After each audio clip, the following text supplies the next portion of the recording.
Hello everyone, how are you doing? This is MD Tech here with another quick tutorial. In today's tutorial I'm going to show you guys how to hopefully resolve if you're getting an issue when you're using your Microsoft Office product and you're getting an error that says this modification is not allowed because the section is locked. So this can occur across many different versions of the Office suite, and we're going to just kind of jump into how to hopefully resolve it. So one thing I do want to put out right first and foremost, if you're not running an activated or legitimate version of the Microsoft Office suite, as in you do not pay for it, this tutorial is not going to resolve your problem. However, if you have legitimately purchased or activated your copy of Microsoft Office, this tutorial will hopefully be able to resolve your issue. So we're going to jump right into it, and we're going to go ahead and start by opening up a web browser. I'm going to have a link to a Microsoft Fixit utility in the description of the video. I want you guys to just copy it out of my description and then go up and paste it into a web browser. So once it's downloaded onto your computer, I'm actually going to show it in the folder here. And if you're on Windows 10, you're not going to be able to run it directly, so I'm just going to close out of all of this stuff here.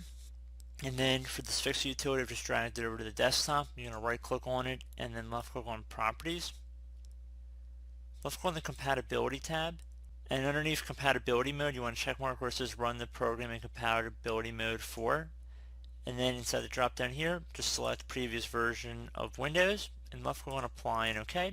Once you've done that, double click on the file, make sure Publisher is set to Microsoft Corporation, and then left click on Run.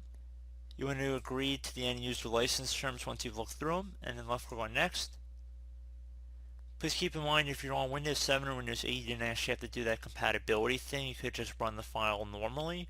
However, since we're on Windows 10, the Fixit utilities just generally will not work immediately. So this is just a simple little workaround for you guys.